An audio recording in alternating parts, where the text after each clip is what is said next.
Hi, welcome to Module 3 and Chapter 12. This is on sound. So in this chapter, we'll talk a little bit about characteristics of sound, how we measure sound in terms of the intensity, how the ear responds to sound in terms of loudness or softness. We'll talk a little bit about how springs and musical instruments work, what noise means, and also what happens when you get interference of sound waves that cause beats. And then finally, the Doppler effect, because sound is a compression wave, as things move towards you and away from you, they're going to have loudness and decreases in the perceived sound. So that will be the Doppler effect. All right, so when we talk about sound, and in the last chapter, I skipped this section, but I do want to come back to it now.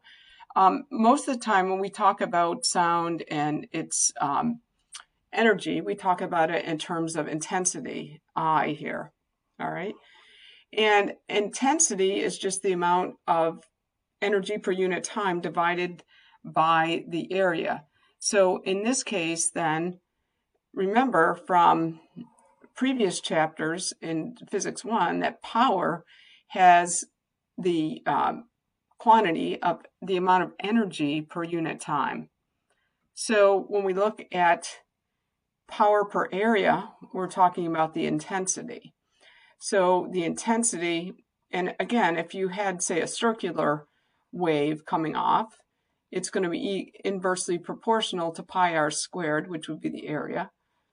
And so we can say that it's inversely proportional to the distance you are away from the source. And the other thing is that it's proportional to the square of the amplitude of the wave. There's a derivation in the book for this. I'm not going to go into this, but what you should just understand is the bigger the amplitude of the wave, remember it's maximum displacement, the greater the intensity, and it varies as the square of the amplitude. And I'll show you a problem with this a little later. So if a wave is able to spread out three-dimensionally, and you think about it, if you had a speaker, as that sound travels out, it's going to travel out in a three-dimensional spherical form. As long as the power is constant, that intensity is going to vary as 1 over the radius squared. So I just described this above, but for a spherical wave, intensity varies as 1 over r squared, and intensity varies directly as the amplitude squared. Another characteristic of sound is sound can travel through any kind of matter unless there's a vacuum, which means there's no medium to travel. So speed of sound travels differently in different media, and here you'll see a table that shows the speed of sound in different media. It goes faster in liquids and fastest in solids. So when you're looking at trying to determine the speed of sound, you've got to look at both the medium that it's traveling through and also the temperature. Not so much for liquids and solids, but for air, especially, the speed of sound varies greatly with the temperature. And that can be quantified. And here you'll see this is at 20 degrees C, it's 343 meters per second. At 0 degrees C, it's 331. To quantify this, there's a very straightforward equation. The speed of sound is dependent on temperature and air. So if you want to find the velocity of the wave, it's going to be 331 meters per second plus 0.6 t, where this is in degrees Celsius. And if you did this calculation at 20 degrees Celsius, you'd find that the speed of the wave was 343 meters per second. So going back to that table, that's where the difference comes in between, and it could be quantified using this equation. All right, so there are different characteristics of sound. Loudness, which is what we hear, is related to how intense the sound is. And pitch is related to the frequency of the sound. So the ear has a huge range at which it can hear sounds at various frequencies and hear different pitches. And I'm sure you've all had hearing tests and you've done, the little finger up or down if you can hear it. And typically the upper limit decreases with age. So you don't hear the high frequency pitches. Now, when you're above 20,000 hertz. We don't hear this, and this is the ultrasound range. And this is useful because it's used in diagnostics to send a sound wave towards, say, maybe a potential tumor, and then it bounces back and you get some idea of what it looks like. And this, they use this in Doppler imaging, this ultrasound, and also obviously for fetal ultrasounds. And then when you get very, very low frequencies down below 20, that's called infrasound, and we do not hear that either. All right, so because we hear over such a wide range of frequencies, and it's hard for us to quantify this, in our minds, what we do is we convert this to a logarithmic scale, and we use the scale of decibel scale to do sound levels. So dB refers to decibel. We don't use the bell, it's too small of a unit. So we're going to use the decibel, and you'll see that the intensity here, the sound level in decibels, varies by a factor of 10. And here we're going from 10 to the minus 4th to 10 to the minus 5th. So again, we're on a logarithmic scale. And when we look at the decibel scale, we base it on what's known as the threshold of hearing, which is 10 to the minus 12th watts per meter squared. Again, if you look at this unit, this is a unit of power over area.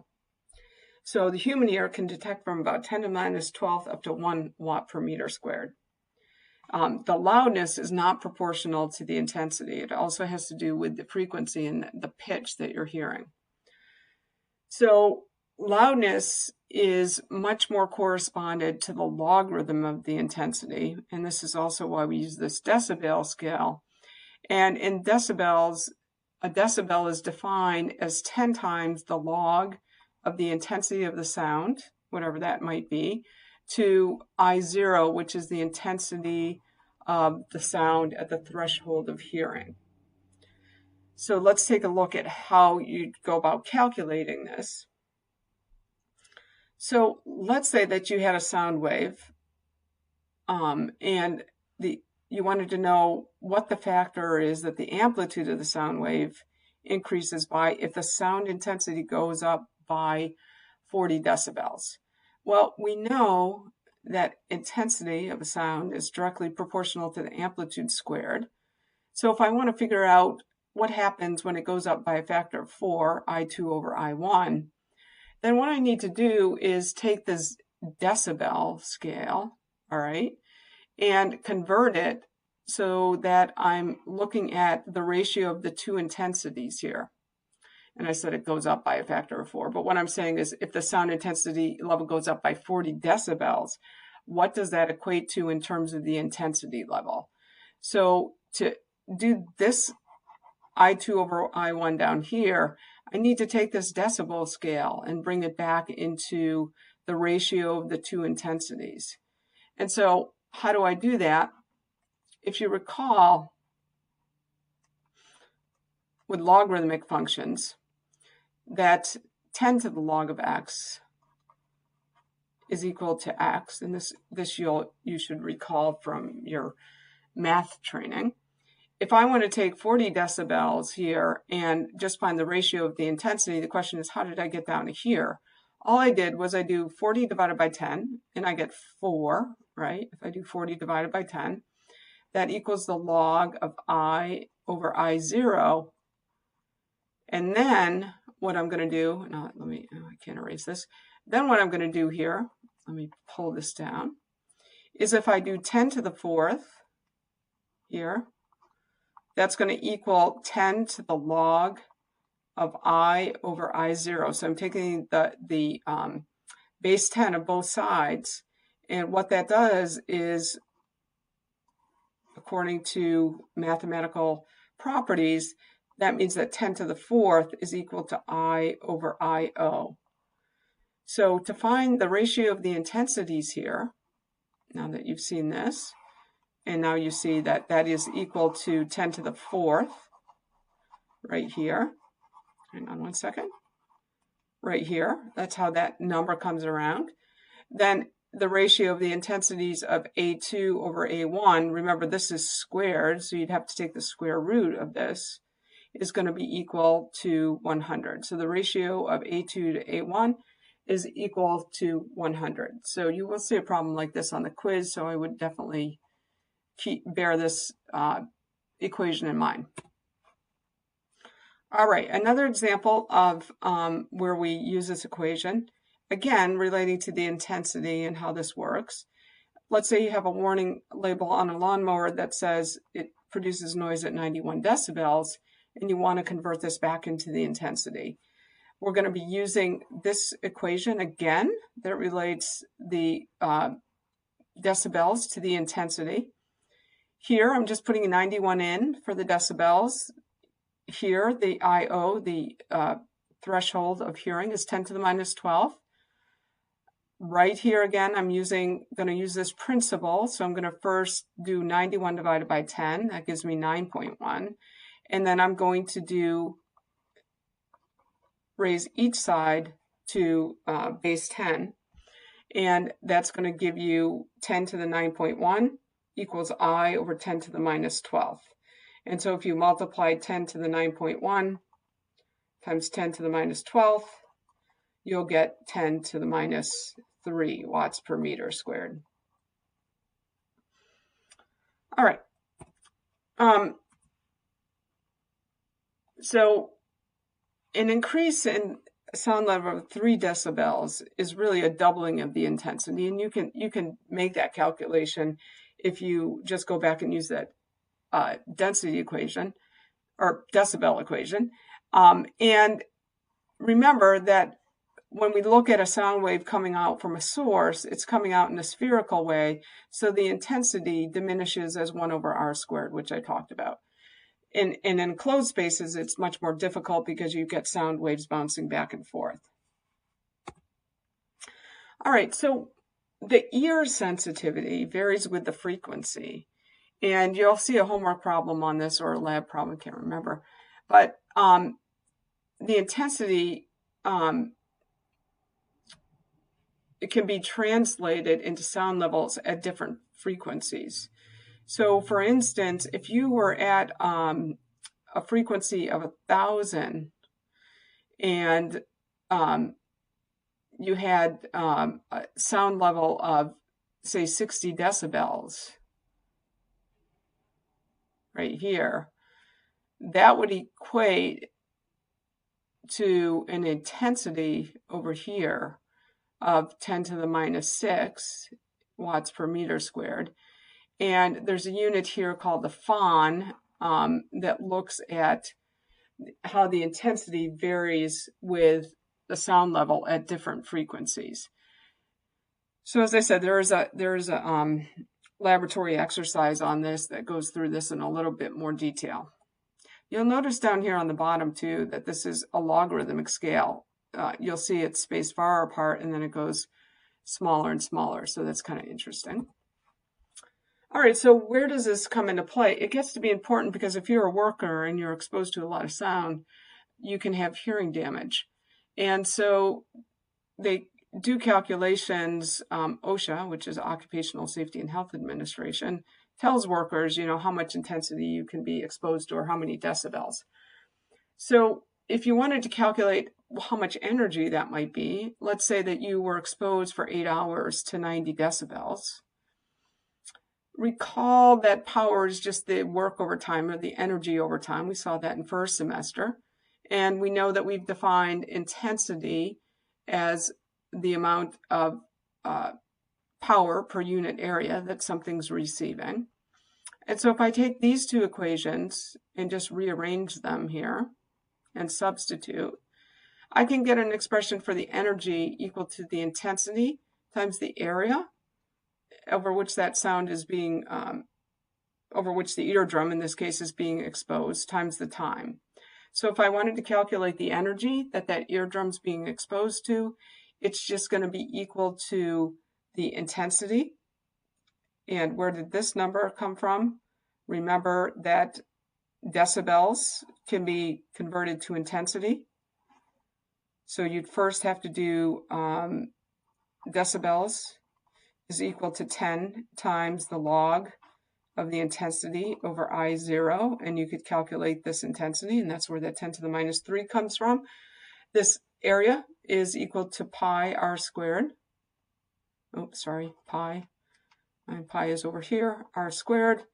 And then the time here should be in seconds, converted to seconds, because if you're looking for your energy in terms of joules, you're going to want to have your watts is a joule per second. So in order for this to convert and you end up with joules, you've got to have your unit of time here in seconds.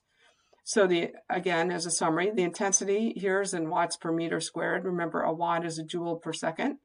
So that would be joules per second times meter squared. Then you're multiplying times the cross-sectional or the spherical area, which is meters squared. And then you're multiplying times seconds. So you can calculate that energy that's hitting the ear in joules.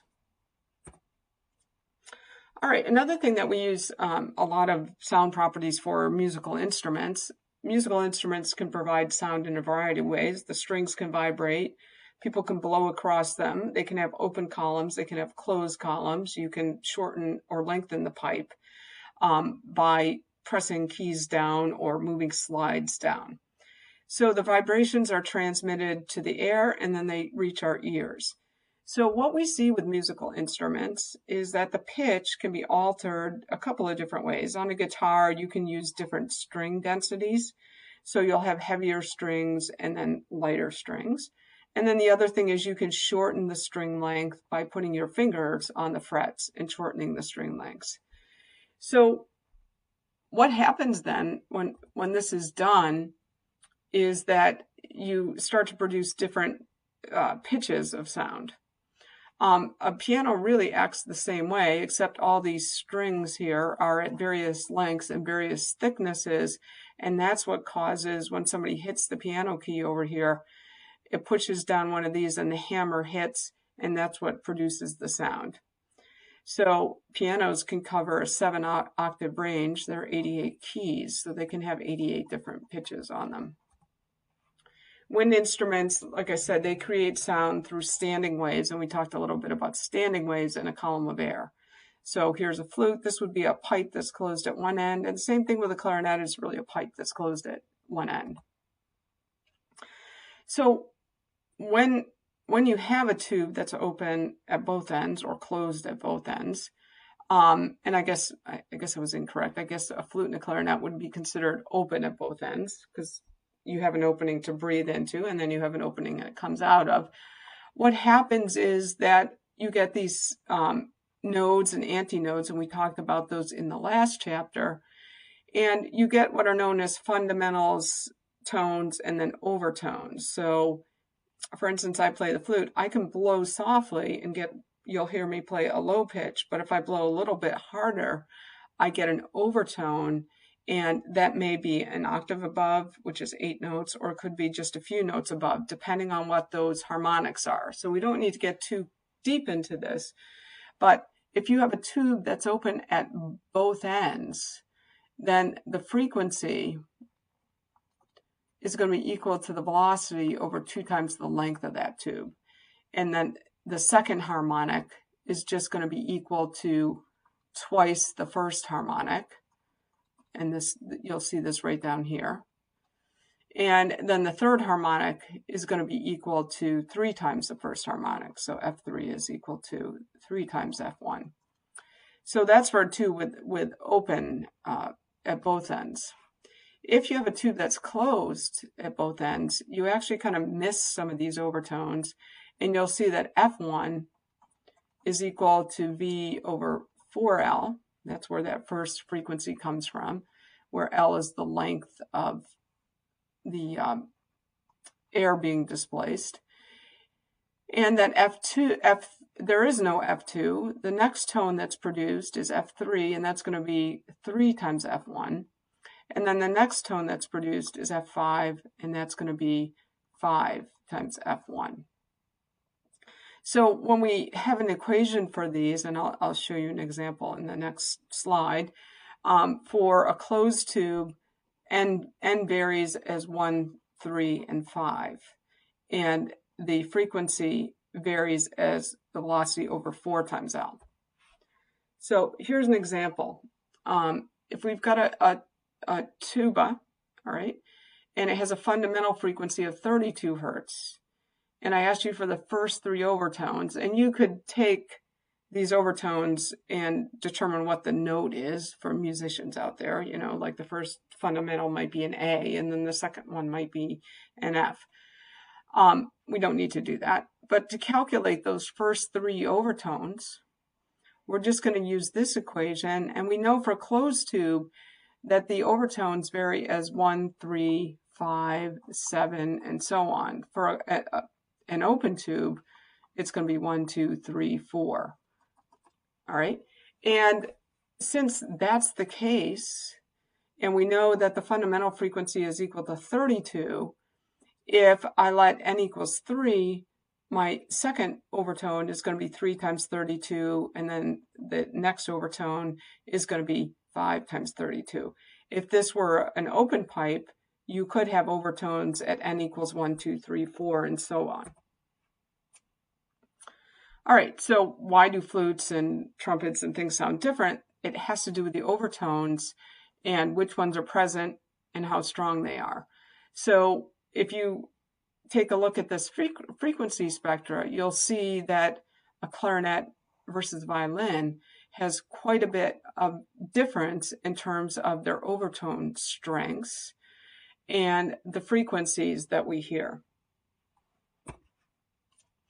All right, so sometimes what happens with sound waves is you get more than one and you get interference, the same way you would with any sort of wave in space. So here, say you've got 2 speakers projecting sound, you know, it comes out of A and then it comes out of B, and at some point you're going to get interference between these waves here due to the overlap. So when these waves interfere, this leads to a phenomenon known as beats, and they're really a slow envelope around the 2 waves that are relatively close together and close in frequency. So when you sum these out, you're going to get a really, really interesting sort of waveform. The way that you hear it is a lot of times you'll hear like wah, wah, wah, wah, wah, because you're almost hearing this slight difference between these 2 crests. If they were totally additive, then you would hear it at a higher frequency. So let's say that you have you wanted to calculate the beat frequency. If you had a car and it had 2 brass horns, they were supposed to emit at the same frequency, but they actually emit at slightly different frequencies. The beat frequency is just the difference between the 2 frequencies that you're hearing coming out of the horn, and that's at 0.7 hertz. So it's a very simple calculation. What you should understand is that it's caused by slight differences in frequencies. All right, the real last topic here is the Doppler effect. And the Doppler effect occurs when there's a source of sound that's moving with respect to an observer, and you've probably all seen this.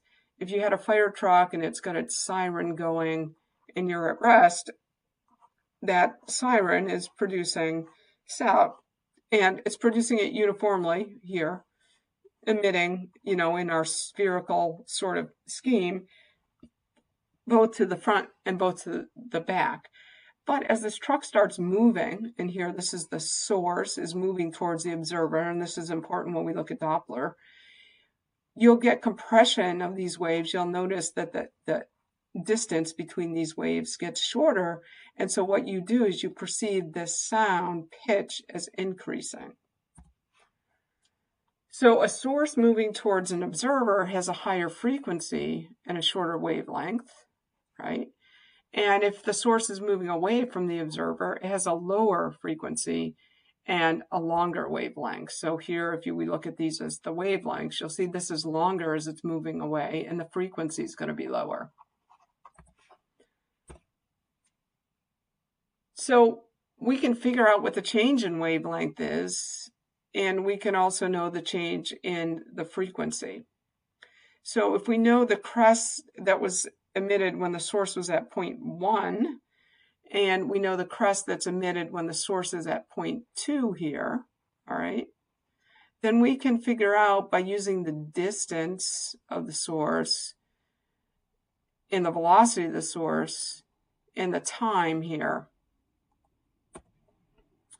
You don't need to, I'm not going to go over this derivation, but the change in wavelength is given by, and this is shown as delta prime, is equal to the original wavelength times the velocity of the source times the velocity of the sound. And so you can also, and again, you could derive this, but I'm not going to go through this derivation. There are a couple videos if you really want to see this derivation. The change in frequency as a source moves towards a stationary observer. So in this case, if that fire truck's moving towards this observer, the change in frequency is going to be equal to the original frequency over 1 minus the velocity of the source, over 1 minus the velocity of the sound. If it's moving away, you'll see these two equations look the same, except instead of a negative sign here, this becomes an additive sign. So these are the Doppler equations. Sometimes they're written, and I can't remember what the equation sheet looks like, but sometimes instead of writing these as moving away and from the source, you may just see this as a plus minus here, and it would be up to you to figure out whether it's plus or minus. So if it's moving away from a stationary observer, it's a plus. If it's moving towards, it's a minus. And you'll see an example of this in the recitation problems and the homework. So again, if the observer is moving with respect to the source, things are a little bit different. And the wavelength remains the same, but the wave speed is going to be different for the observer. So again, we just have different equations that we can apply here, and I'm not going to get into the derivation. So if you've got an observer moving towards a stationary source, you can determine this frequency using this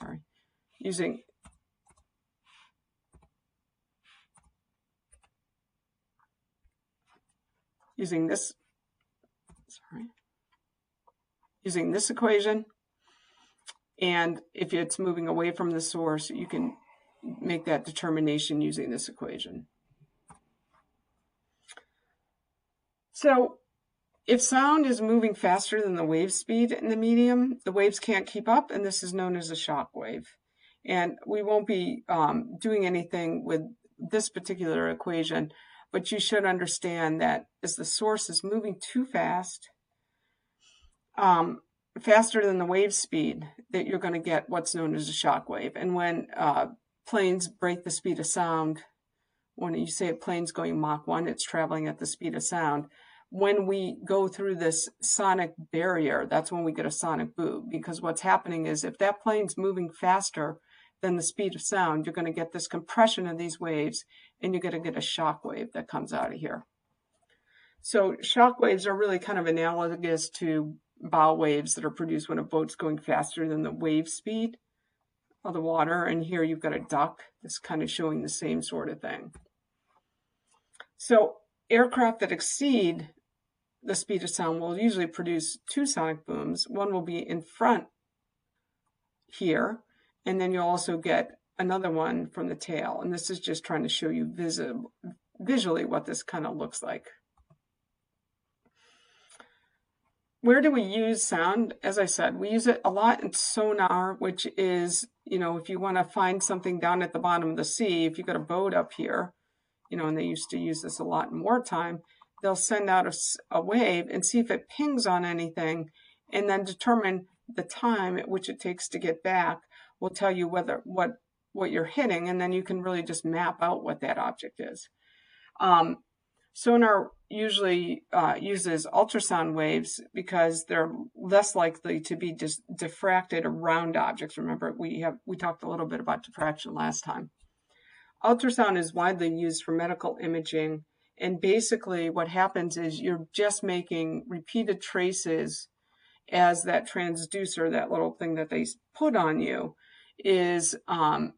takes a look, and those echoes are coming back. So here you've got the transducer, a pulse is sent out down to whatever you're looking at. Say you're looking at a vertebrae, and then these echoes come back, and this gets mapped, and these images can then get converted to a picture. So high resolution ultrasound produces very, very detailed images now. All right, so sound summary. It's a longitudinal wave, and it won't travel in a vacuum. It has to have some medium. Travels fastest through solids. The pitch depends on the frequency, the pitch that we hear. Loudness depends on the intensity. And because it varies so widely, we use a logarithmic scale and report that in decibels. And stringed instruments produce fundamental tones, and then they produce what are known as overtones based on the wavelengths or the length of the strings, and also the density of the strings. Wind instruments can be either an open tube or a closed tube. And for the open tubes, the fundamental is twice its length. All right, so because F varies as 1/2L. And for a closed tube, it varies as 1/4 or 4 times the tube length. Sound waves can interfere. If there's a slight difference, it produces a beat, and you can calculate that beat frequency. And then the Doppler effect is due to the compression of sound waves as a source moves toward an observer, or an observer moves towards a source or away from a source. And again, those can be calculated. I didn't go over the derivations, but you're welcome to look at some of the other videos, and they will explain those derivations.